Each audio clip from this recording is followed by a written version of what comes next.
Vamos a tratar sobre dos temas, la secreción biliar y la secreción pancreática.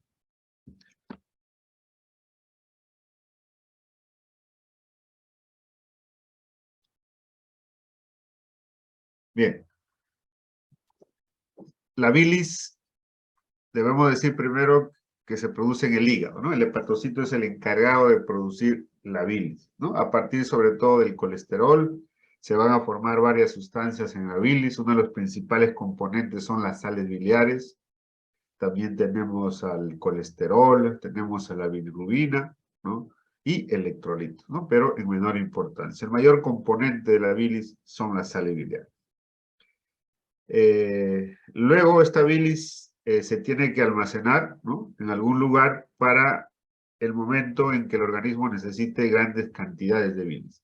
Y eso usualmente ocurre cuando consumimos abundante grasas. Y ese almacenaje de la bilis se va a producir en la vesícula biliar. Entonces la vesícula es simplemente un órgano de almacenaje, no produce bilis, solo almacena. Y a su vez esta vesícula, ¿no? Es capaz de contraerse, producir, ojo que la pared de la vesícula tiene fibras musculares, entonces se pueden contraer.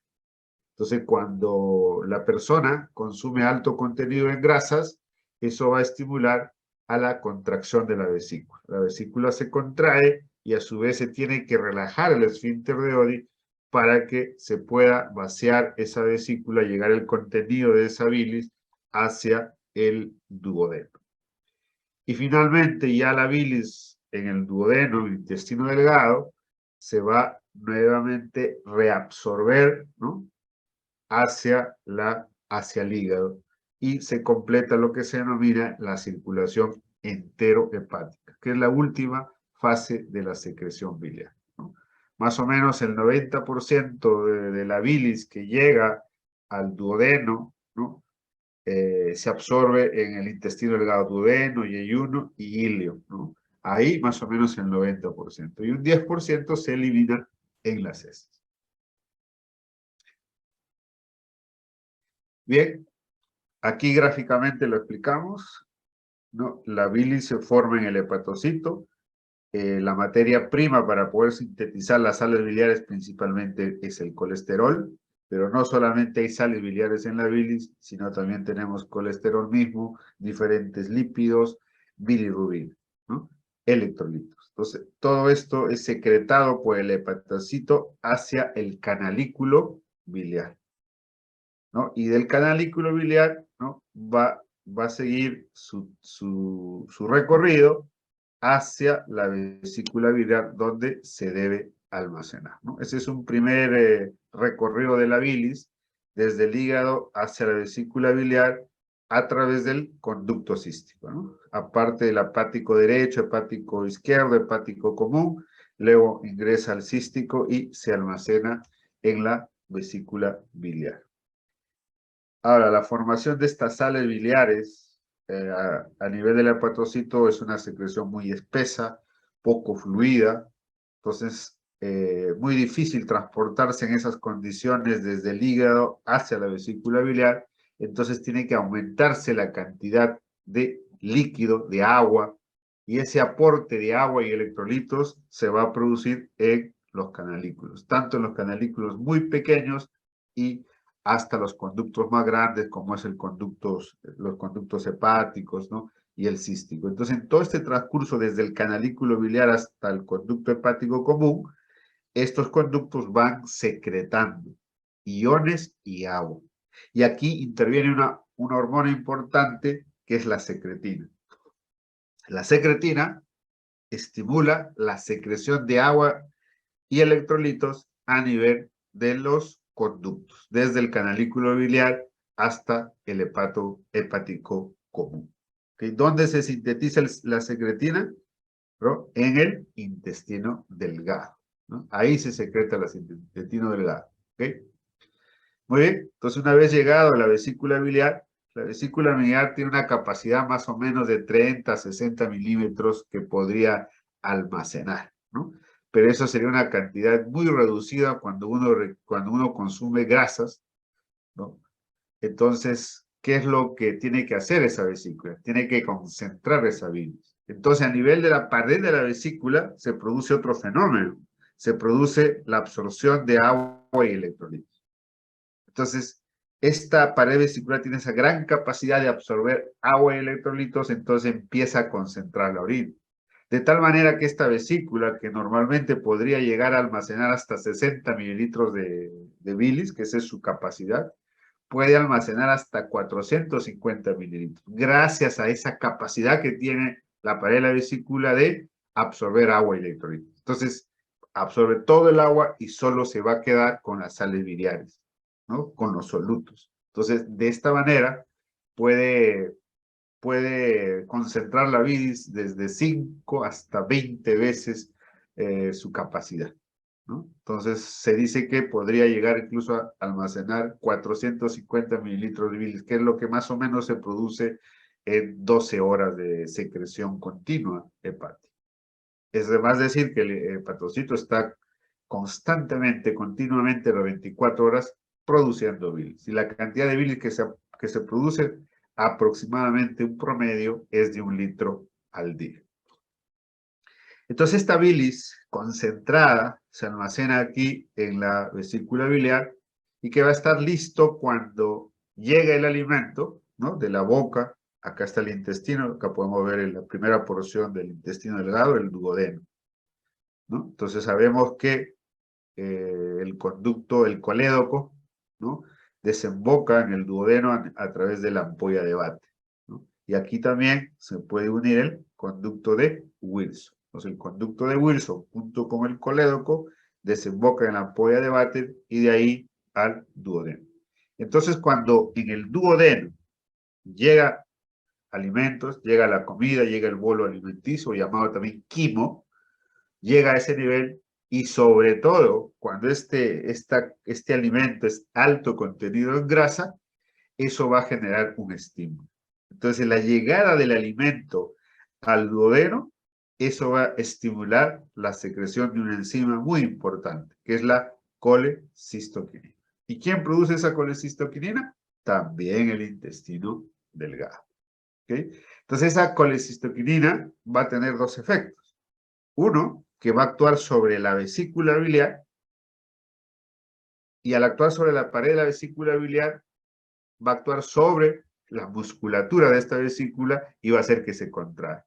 Entonces, contrae la vesícula, aumenta la presión dentro de la cavidad de la vesícula biliar y por diferencia de presiones empieza el segundo recorrido de la bilis desde la vesícula hasta el duodeno. Pero acá se encuentra con una dificultad que es el esfínter de Oddi, que normalmente está cerrado, ¿no? Entonces, el otro efecto de esta hormona importante, la colecistoquinina, es relajar. Este esfínter está formado también por musculatura, ¿no? Lisa. Entonces, este colecistoquinina, al actuar sobre el esfínter de Oddi, va a relajar su musculatura, entonces el esfínter se abre y facilita el pasaje de la bilis que viene desde la vesícula biliar hacia el duodeno. Es así como la bilis llega al duodeno, produciéndose el vaciamiento completo de la vesícula biliar, ¿no? Y esta bilis va a participar en la digestión básicamente de las comidas o alimentos grasosos. ¿Okay? Luego esta bilis va transcurriendo por el duodeno y el iunio hasta llegar al ilio. Y es en ese lugar, en el ilio, donde se produce la reabsorción o la absorción de las sales biliares. Todas estas sales biliares que vienen del hígado se reabsorben, ¿no? Entonces se reabsorbe el 90%, solo se pierde un 10% a nivel intestinal y por ende por las heces, ¿no? Entonces la gran parte de la secreción biliar, o si queremos llamar sales biliares, porque es el principal componente del jugo biliar, ¿no? Va a entrar, va a absorberse a nivel del hilo distal, de ahí pasa a la sangre, a la circulación portal y nuevamente llega al hígado para ser reutilizado por el hepatocito y nuevamente secretado al canalículo biliar, ¿no? Este es todo el recorrido que sigue la bilis. Entonces, la bilis sintetiza, ¿no? Se sintetiza en el hígado aproximadamente entre 600 a 1 litro al día. El hígado sintetiza la bilis en dos fases, ¿no? La primera es la fase hepática, a cargo del hepatocito, que va a producir sales biliares, colesterol, bilirrubina. Y la otra fase de la síntesis de bilis es la secreción ductal, que ya lo hemos comentado, ¿no?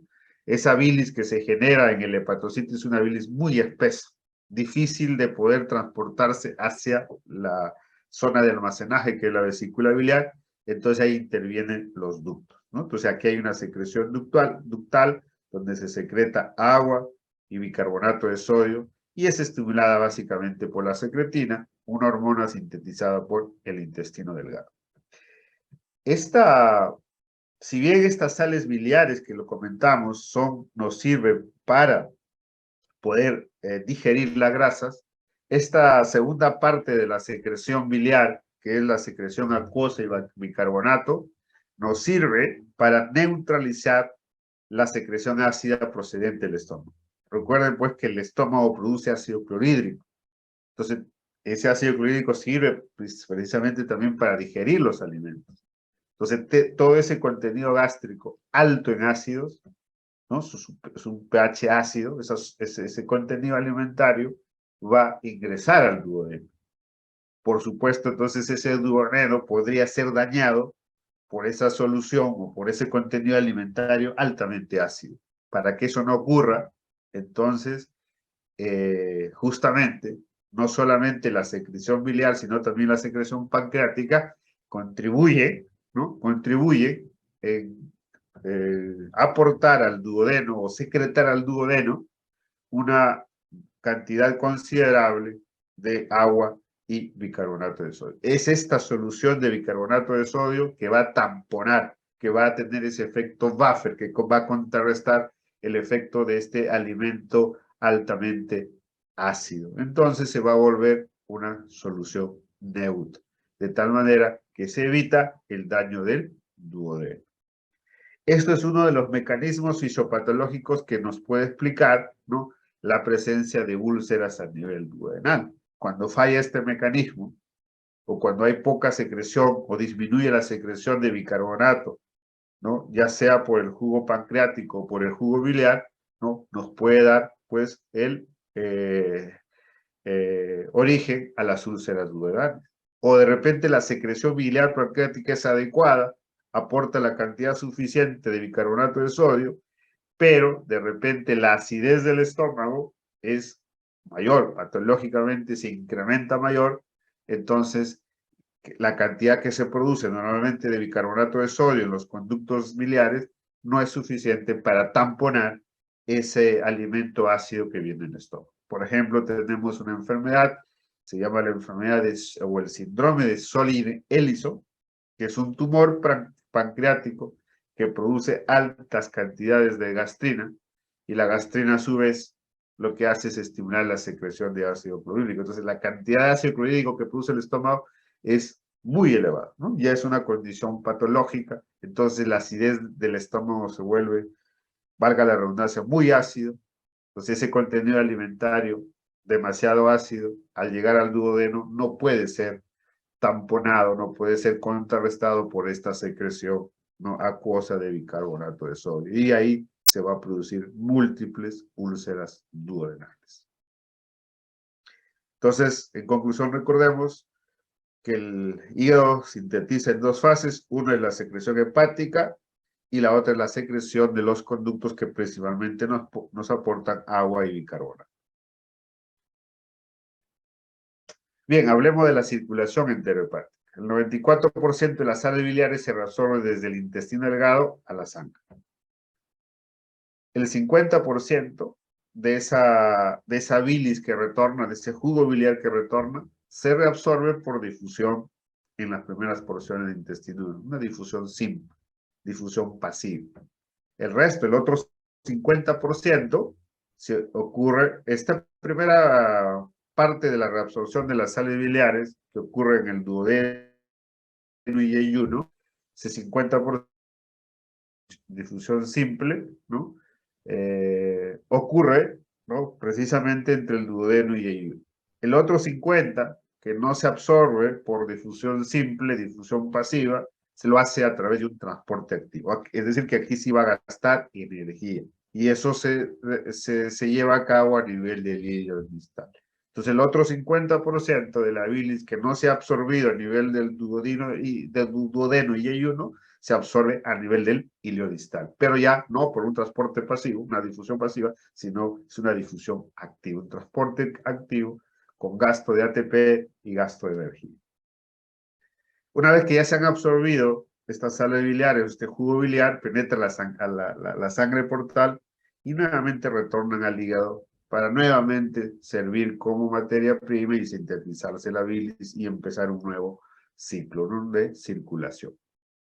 Se dice que las sales biliares pueden recircular, ¿no?, 17 veces, ¿no?, hacer 17 veces esta recirculación antes de su eliminación fecal. La cantidad de bilis que el hígado produce depende de la cantidad de sales biliares que reabsorbe o que aparece en la circulación enteropática. O sea, mucho va a depender de la cantidad de sales biliares que se reabsorbe. O sea, mayor cantidad de sales biliares, ¿no?, en la circulación enterohepática, es decir, cuando la persona reabsorbe mayor cantidad de sales biliares en su circulación enterohepática, entonces mayor va a ser la producción de la bilis. Pero al revés, ¿qué pasa si hay muy pocas sales biliares en la circulación enterohepática? Por ejemplo, eso puede ocurrir cuando hay una fístula biliar. Hay una fístula de la bilis, por ejemplo, a la piel del abdomen, ¿no? Es una fístula biliocutánea, ¿no? Entonces, ya la bilis, ¿no?, vamos a suponer que es del colédoco, una fístula del colédoco hacia la piel, hacia el abdomen, entonces ya la bilis no llega pues al duodeno, ni al yeyuno, ni al ilio.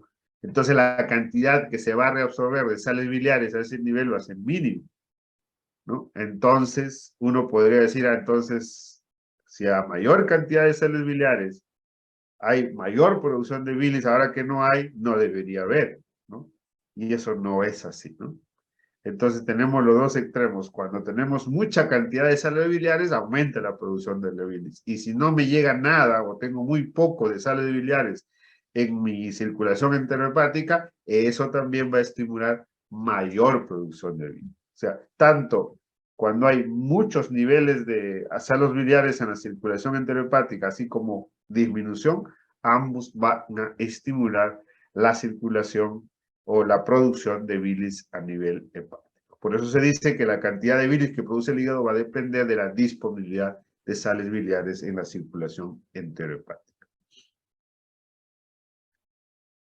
Miren, en esta imagen podemos ver el contenido de la bilis, ¿no?, haciendo una comparación entre la bilis de origen hepático, o sea, todavía cuando la bilis está dentro del hígado, antes que salga, ¿no?, porque de una vez que sale el hígado se llama extrahepático, ¿no? Entonces la bilis intrahepática tiene agua, pero van por ahí, ¿no?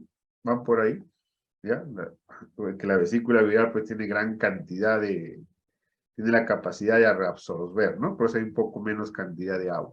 Sales biliares, miren, en la bilis hepática, ¿no?, justo a la salida del hígado, 1.1 gramos. En cambio, la vesícula biliar, 6 gramos. O sea, 6 veces más de sales biliares tiene la vesícula biliar. Ahí vemos eso, ¿por qué? Por la capacidad de concentración que tiene esa vesícula.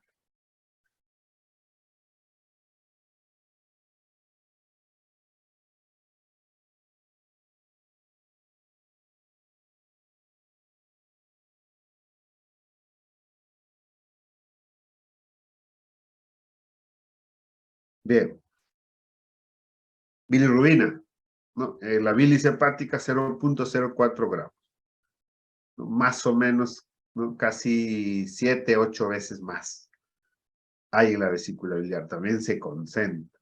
El colesterol, 0.1, ¿no? ¿no? Más o menos puede ir desde 3 hasta 9 veces más en la vesícula biliar, ¿no? Lo mismo ocurre con los ácidos grasos, ¿no? Y con los electrolitos, ¿no? Como el potasio, ¿no? Y el calcio, hay mucho mayor contenido en la bilis, ¿no? El sodio más o menos va por ahí. El cloro, ¿no? Es mayor contenido en la bilis hepática que en la vesícula biliar. Entonces, en conclusión, pues podemos decir que las sales biliares, bilirrubinas, colesterol, ácidos grasos, que son los principales componentes, están en mayor cantidad en la vesícula biliar, que aproximadamente va entre 6 a 9 veces por su capacidad que tiene de concentración de la bilis, ¿no? Porque la pared de la vesícula, como ya lo hemos mencionado, tiene esa capacidad de absorber gran cantidad de líquido.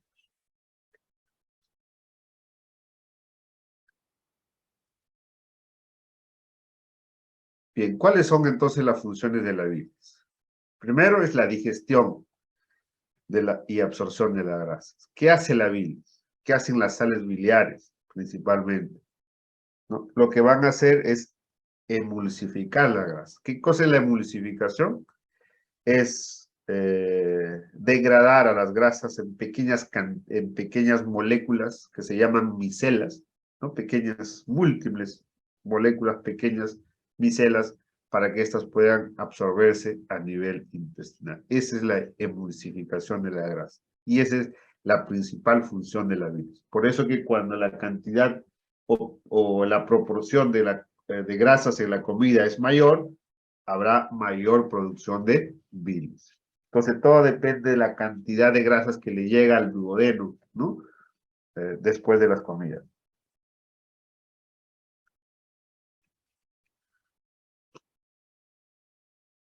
Pero no solamente participa en la digestión, ¿no? En la partición en moléculas muy pequeñas como son las micelas, sino también va a favorecer la absorción de estos productos finales de la digestión. Una vez que ya se han degradado a moléculas muy pequeñas como son las micelas, entonces también la otra función de la bilis es que permite que estas moléculas ya pequeñas puedan ser absorbidas a nivel intestinal. Y la otra función que tiene la bilis, pues, es excretar por los productos de desecho, ¿no? Como son la bilirrubina, el colesterol. Entonces, la bilirrubina usualmente es el que está dando la coloración a las heces, ¿no? Por el esterco bilinógeno. Entonces, ese desecho que se elimina normalmente en las heces nos da el color, pues, a las heces. Por eso cuando hay problemas en el cual eh, la bilirrubina eh, se incrementa cuando hay una bilirrubina a predominio de la directa que se incrementa. Vamos a ver, ¿no? Acolia, ¿no? Porque no le llega, no, la bilirrubina ya no se elimina en la misma cantidad en las heces, entonces viene la acolia o hipocolia. ¿Qué quiere decir esto? Que las heces son pálidas, de poca coloración, ¿no? De color medio cremoso, ya no tienen ese contenido amarillento, verdoso, marrón, ¿no? Se pierde en color a las heces, porque ya la bilirrubina directa no se está perdiendo por ahí, por a nivel intestinal, porque hay algún proceso patológico.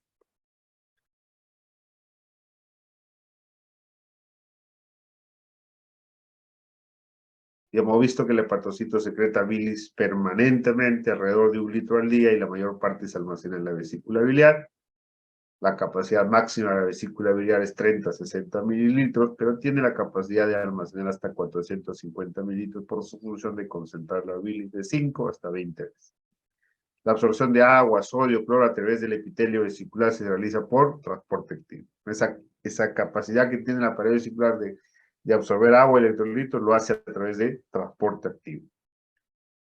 ¿Y cuándo es que se produce el vaciamiento vesicular, ¿no? De la vesícula biliar? Cuando los alimentos grasos llegan al duodeno. Y eso se produce aproximadamente a la media hora de haber ingerido una comida, ¿no? Cuando uno ingiere una comida, más o menos a los 30 minutos ya debe haber alimento a nivel duodenal, y eso ya debe estar estimulando la secreción de colecistoquinina y a su vez la favoreciendo el vaciamiento vesicular. Entonces, acá están las hormonas, ¿no? ¿Cómo es que se regula el vaciamiento vesicular? ¿Qué hormonas participan? Y hemos dicho que la principal hormona que participa en el vaciamiento vesicular es la colecistoquinina. Se sintetiza en el hígado. Entonces, esta hormona, ¿a qué obedece? ¿A cómo es que se estimula la secreción de la colecistoquinina? ¿No?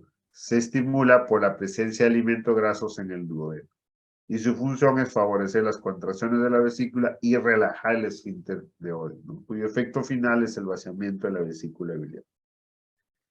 Ahora, solamente la colecistoquinina está participando en el vaciamiento vesicular, no. También está el sistema parasimpático, ¿no? A través del nervio vago. Sabemos que el nervio vago está inervando la mayor parte de los órganos abdominales, ¿no? Y sobre todo a nivel intestinal, sobre todo el intestino alto, duodeno y yeyuno. Entonces, a nivel del nervio vago, ¿no? El sistema parasimpático hace una sinapsis, ¿no? Con los diferentes órganos, intestino, páncreas, entonces y vesícula, ¿no? Entonces, a este nivel, la vesícula, dentro de la vesícula existe, y esto ya lo han visto en la clase de la semana pasada, existe una inervación intrínseca del intestino, en la vesícula biliar, que se encuentra en las paredes, ¿no? En las paredes musculares de los órganos huecos, ¿no? Tanto el intestino como en la vesícula. Ese es el plexos. En el caso del intestino tenemos dos plexos, ¿no? El plexo mientérico de Auerbach o el plexo de Meissner o submucoso, ¿no? Que está en la submucosa y el de Meissner, perdón, el de Auerbach está entre las dos musculaturas, tanto la musculatura longitudinal como la circular. Entonces, esa es la inervación intrínseca. Entonces, todo el parasimpático y simpático también, por supuesto, el parasimpático y simpático, ¿no? Hacen sinapsis a nivel de estas neuronas que se encuentran dentro de la pared de los órganos huecos, ¿no? En este caso estamos hablando de la vesícula. Entonces, esta inervación intrínseca se va a encontrar en la pared vesicular, ¿no? Entonces, el nervio vago va a llegar, ¿no? Esto es un par craneal, recuerden, que viene desde el tronco. Tiene una fibra presináptica muy larga, ¿no? Esa es la diferencia con el simpático. El simpático hace una sinapsis antes, ¿no? En los ganglios paravertebrales.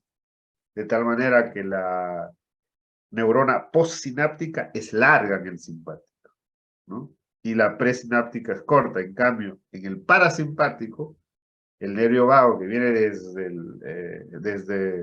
el tronco cerebral va hasta la vesícula. Y ya en la vesícula recién hace sinapsis con la neurona que se encuentra en este plexo, en este sistema nervioso entérico, ¿no? Ahí hace la sinapsis y prácticamente la neurona postsináptica es sumamente corta, ¿no? Puede ser milímetros, incluso centímetros. Entonces rápidamente ahí hace inervación con la musculatura de la vesícula. Entonces la neurona postsináptica es sumamente corta, ¿no? Esa es una de las diferencias de la inervación del sistema digestivo, ¿no? El parasimpático, la neurona presináptica es sumamente larga, en cambio en el simpático la presináptica es corta.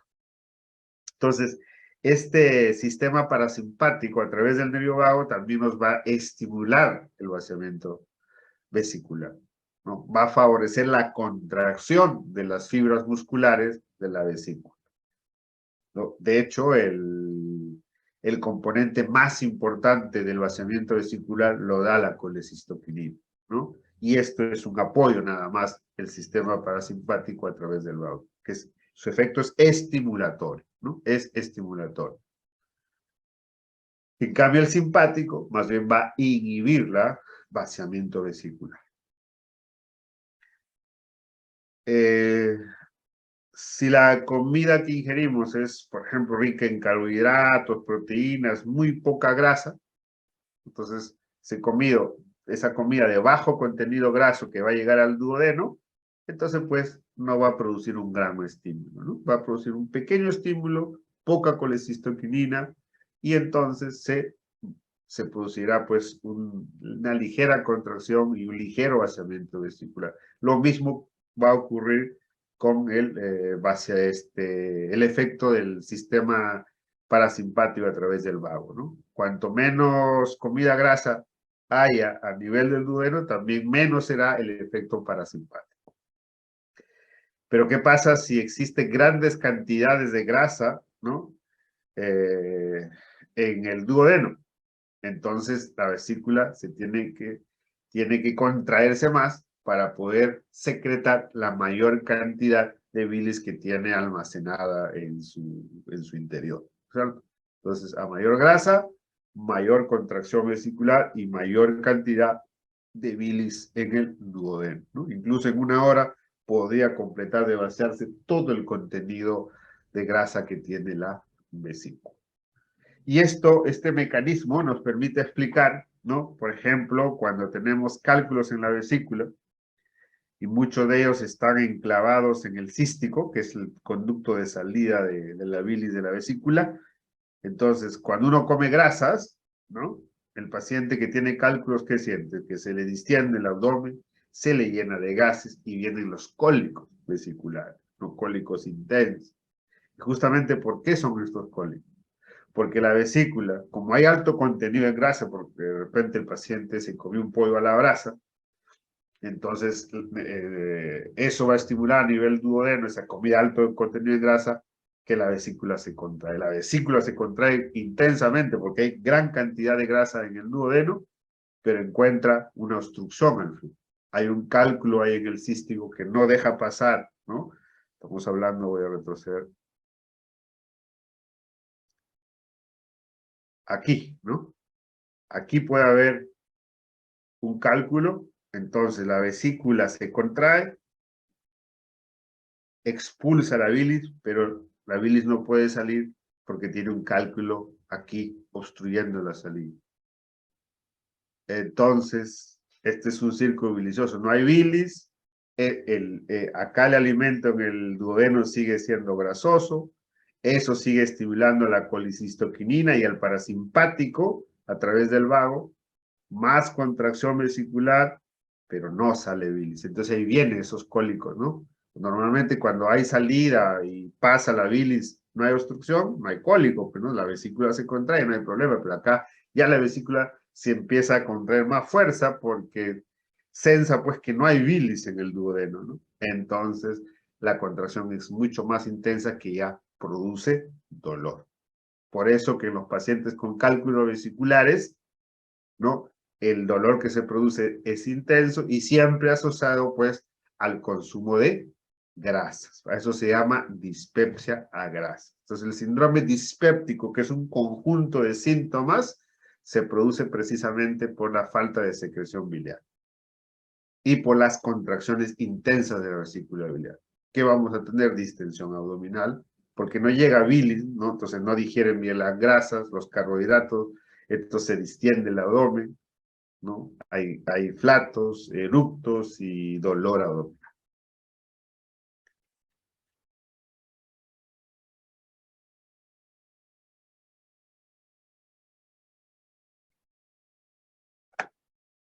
Bien, entonces en conclusión, recordemos, ¿no? Que los ácidos biliares de la sangre, ¿no? Van a estimular la secreción del hígado, la secreción de bilis hacia los canalículos biliares. Y una vez ya en los canalículos biliares viene otra hormona importante, la secretina, ¿no? Que es sintetizada en el duodeno, ¿no? ¿Para qué? Para que estimular la secreción a nivel ductal, que secretan agua y bicarbonato de sodio, ¿no? Agua y bicarbonato de sodio, y el hígado propio, el hepatocito, la sal biliar. Entonces ya este contenido, ¿no? De la secreción hepática y añadido con la secreción ductal forma pues una solución ya más líquida que viene y se almacena en la vesícula. Entonces, aquí la vesícula, la pared vesicular, va a absorber líquidos y electrolitos y va a concentrar la bilis. Entonces, aquí tiene gran contenido de sales biliares. Listo para ser expulsado cuando se necesite, y eso va a ocurrir cuando a nivel del duodeno, ¿no?, llegue comida altamente en grasa. Entonces, cuando llega una comida altamente en grasa, lo que va a ocurrir es que esta vesícula se va a tener que contraer. Y para esa contracción tenemos el mecanismo de la colicistoquinina, ¿no?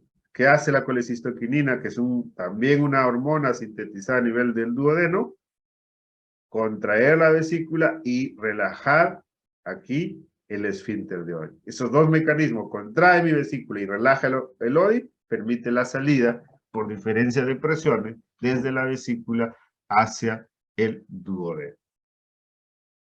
Y el otro mecanismo que facilita el vaciamiento vesicular es la estimulación vagal, ¿no? Pero contribuye menos. Lo más importante es el mecanismo de la colicistoquinina.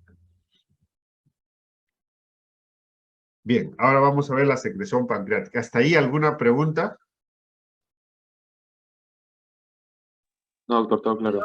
Todo claro. Sí, Bien, todo claro, vamos a doctor. la Ok, vamos a la secreción pancreática. Entonces, el páncreas está formado por un páncreas exocrino, que secreta justamente el jugo pancreático hacia el intestino, y hay un páncreas endocrino, que produce básicamente hormonas, y es la principal hormona que produce es la insulina, que aproximadamente es el 2% del parénquima pancreático, constituye el páncreas endocrino. El mayor porcentaje lo tiene el páncreas exocrino con el 90%, ¿no? Y ya el resto, el tejido intersticial, tejido conectivo, el tejido circulatorio, viene a ser más o menos el 8%. Entonces, el páncreas exocrino, muy parecido al jugo biliar, produce más o menos 1 litro de secreción al día, que también va a llegar al duodeno vía el conducto de Wilson.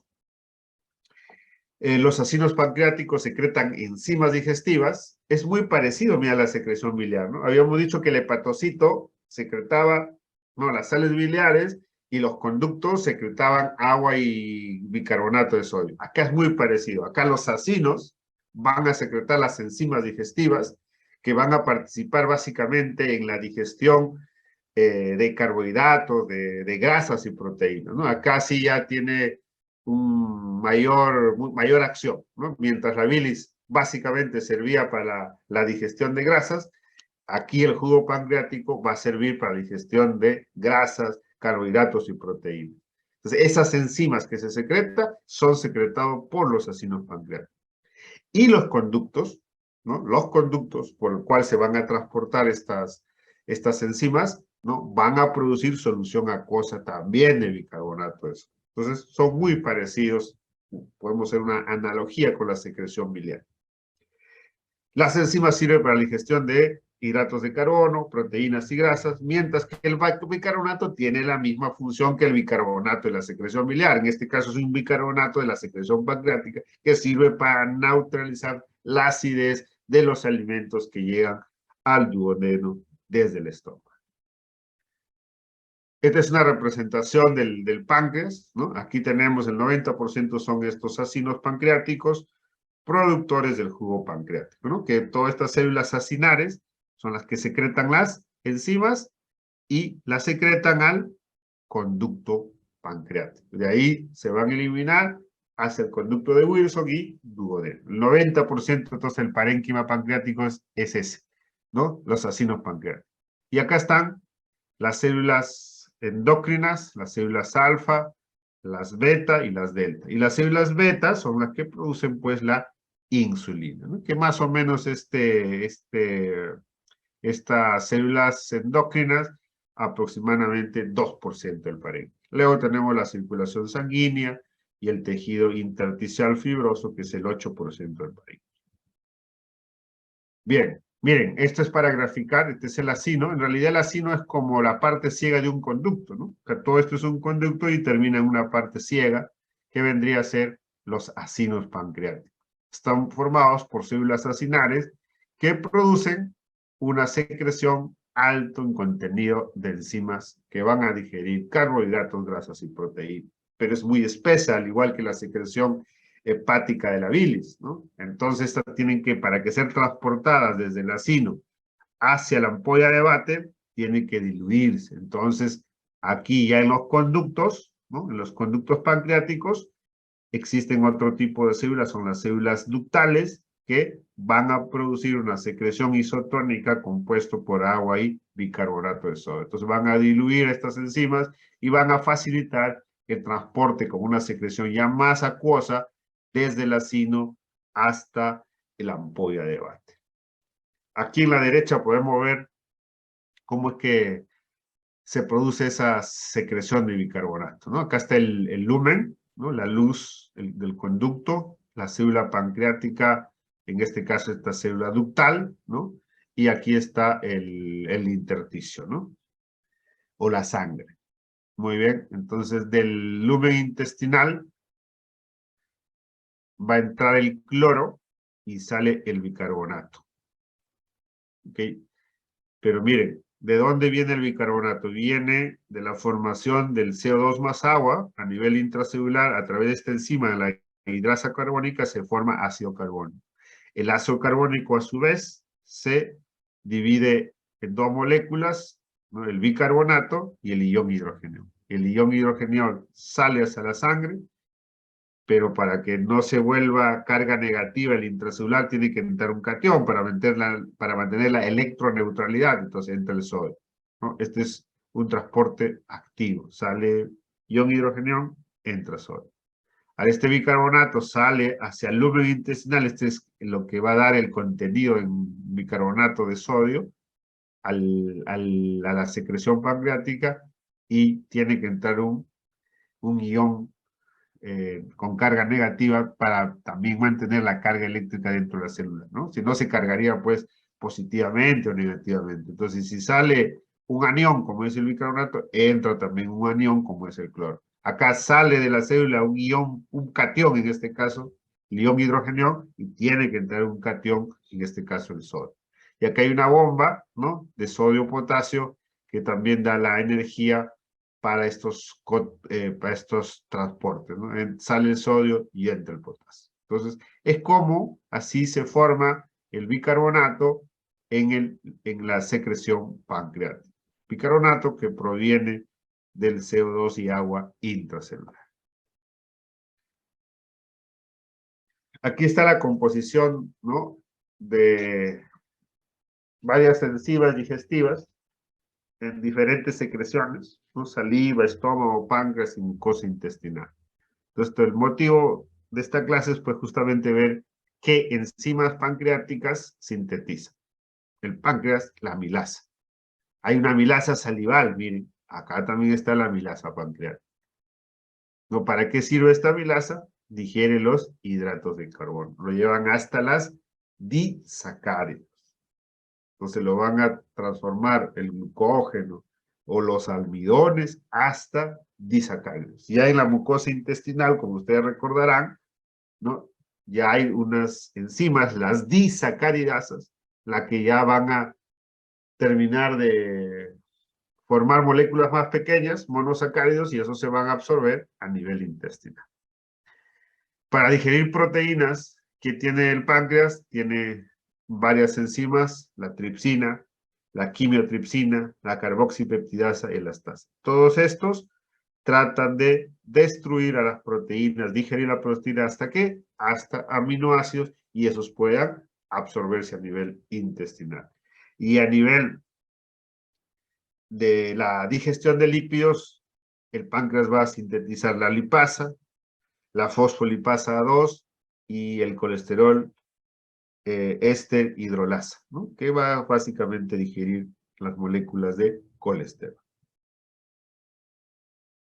Entonces, las células acinares sintetizan las enzimas proteolíticas en sus formas. Esto es muy importante, mire, sintetizan estas enzimas proteolíticas que hemos visto, tripsina, quimiotripsina, carboxipeptidasa, en su forma inactiva.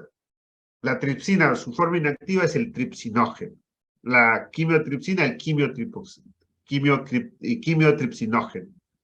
Y la forma inactiva de la carboxipeptidasa es la procarboxipeptidasa. ¿Y por qué? Porque ¿qué pasaría si estas moléculas, estas enzimas que se sintetizan aquí, ¿no? Estarían activas, ¿no? La tripsina, la quimiotripsina, la carboxipeptidasa, destruirían, pues digerirían el mismo páncreas, los acinos, ¿no? Lo digerirían porque básicamente estas enzimas pues digieren proteínas y la mayor componente de las células son las proteínas, los destruiría. Entonces, para que eso no ocurra, ¿no? Se sintetizan aquí en su forma inactiva, ¿no? De tripsinógeno, quimotripsinógeno. Pero además, ¿no? A nivel acinar, estas células acinares sintetizan una molécula, la molécula inhibidora de la tripsina.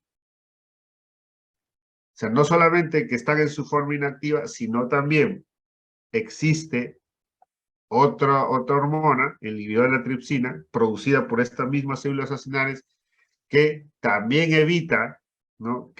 Porque la principal enzima que sintetiza el páncreas es la tripsina o tripsinógeno, ¿no? Entonces, si por algún momento ese tripsinógeno se podría activar, tenemos otra molécula que va a impedir esa activación, que es el inhibidor de la tripsina.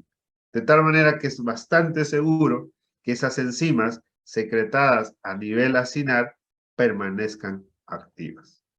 Pero, ¿qué puede pasar nuevamente? ¿Qué pasa si hay alguna obstrucción en el conducto? Y nuevamente ponemos el ejemplo de un cálculo que esta vez ya no se va a quedar obstruyendo el cístico, sino pasa el cístico, pasa el colédoco y se obstruye en la ampolla de Vater, donde desemboca también el Wilson, ¿no? Entonces, si el Wilson está obstruido, entonces el contenido, el jugo pancreático queda estancado en todos los canalículos y los acidos. Entonces van a estar así por mucho tiempo. Entonces, en ese momento que se produce esa obstrucción y están por mucho tiempo, entonces ya no es suficiente que este inhibidor de la tripsina no pueda mantener por mucho tiempo inactivos a estas enzimas. Entonces puede haber un momento que ya la cantidad de estas enzimas inactivas sobrepasan pues la actividad de los inhibidores de la tripsina, entonces se van a activar. Al activarse van a empezar a destruir a los acinos, a los conductos, ¿no? Y es lo que pasa en una pancreatitis aguda, ¿no? Entonces una pancreatitis aguda usualmente se produce por los cálculos biliares, porque producen obstrucción, ¿no? Entonces estas enzimas que están inactivas, ¿no? A nivel de los acinos y a nivel de los ductos, ¿no? Se activan. Normalmente estas enzimas inactivas recién, ¿cuándo se van a activar? En el duodeno. Ahí se van a activar recién, pero no en el acino ni en los ductos. Pero cuando hay una patología, como en este caso un cálculo que está obstruyendo el Wilson, o no solo cálculo, puede ser también un tumor pancreático, la cabeza del páncreas que comprime el Wilson, entonces nos va a dar como consecuencia una pancreatitis aguda. Es porque estas enzimas, ¿no? Van a activarse y van a digerir el propio páncreas. Entonces, en caso de obstrucción de los conductos, estas enzimas inactivas se acumulan en grandes cantidades y sobrepasan la acción del inhibidor de la tripsina y se activan y digieren el páncreas. Bien, entonces la secreción pancreática tiene tres fases. Bueno, la fase cefálica, la fase gástrica y la fase intestinal, que esto lo deben haber visto en la secreción gástrica la semana pasada, que es la misma, son las mismas fases, ¿ok? Entonces solamente un recordario, ¿no? Entonces la fase cefálica, ¿no? Básicamente se da pues porque el individuo, la presente el alimento, ¿no? Frente a él, ¿no? Entonces ahí todos los sentidos, sentido de la visión, el olfato, se activan y eso, toda esa información lleva pues al sistema nervioso central, ¿no? Y esa información hace que la información se envíe tanto al estómago, como en este caso va a ser, ¿no? A nivel del páncreas, para que se produzca una secreción pancreática porque ya va a ingresar alimento a la vía digestiva. Entonces, eso es la fase cefálica. Esa fase cefálica, ¿por qué está mediada? Por el nervio vago, por el parasimpático. Recuerden que casi toda la actividad del parasimpático, el vago en el estómago, esófago, intestino, es de tipo estimulatorio, si quieren, secretor. ¿Ok? Entonces, esa es la primera fase, ¿no? Entonces, esa primera fase, más o menos, ¿cuánto aporta en secreción pancreática? 20%. Okay. Esta imagen la he sacado de la secreción gástrica, ¿ya? Pero es muy parecida, ¿ok? ¿No? El 20% de la secreción pancreática es lo que aporta la fase cefálica. Ya, una vez que el alimento, ¿no? Ya empecé a masticarlo, lo comí y está en el estómago, viene la fase gástrica, ¿no? Ya el alimento aquí también, al estar en contacto con la pared gástrica, genera pues reflejos locales que son llevados nuevamente al sistema nervioso central y regresan, ¿no? A través de la neurona postsináptica vago para generar, ¿no? En este caso sería mayor secreción gástrica o mayor secreción pancreática. ¿Ok? Entonces el páncreas, una vez que el alimento está en el estómago, ya empieza a aumentar su secreción. ¿Cuánto aporta la secreción pancreática? Un 10%.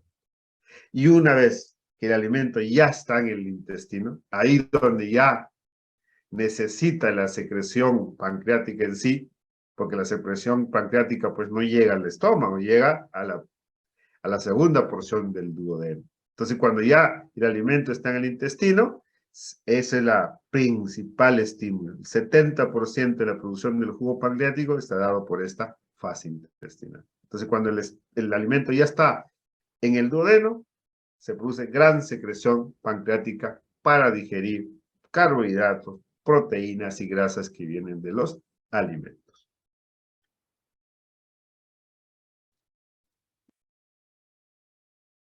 Entonces,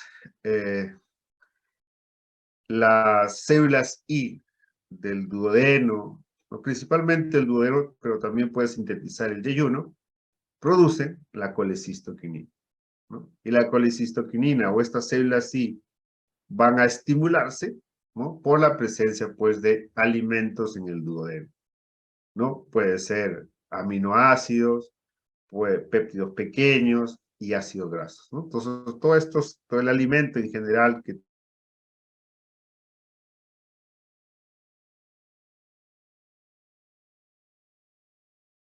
tiene proteína, ácido graso para producir colecistoquinina. ¿Qué va a hacer la colecistoquinina? Va a actuar a nivel de las células acinares del páncreas, ¿no? Esta célula de aquí, a nivel de aquí. ¿Para qué? Para que produzcan las enzimas digestivas. Entonces, ahí va a estimular y se producen, ¿no? Las enzimas que ya hemos visto, el tripsina, quimotripsina, carboxipeptidasa, ¿no? Para la secreción de proteínas, pero también se van a secretar la amilasa pancreática para carbohidratos y para enzimas como la lipasa para la grasa. Ese es el principal componente, ¿no? El componente de la colecistoquinina, que participa en un 70% de la secreción pancreática. El otro 30%, ¿quién lo da? La inervación parasimpática a nivel del vago, a través de su fase tanto cefálica como fase gástrica, ¿no?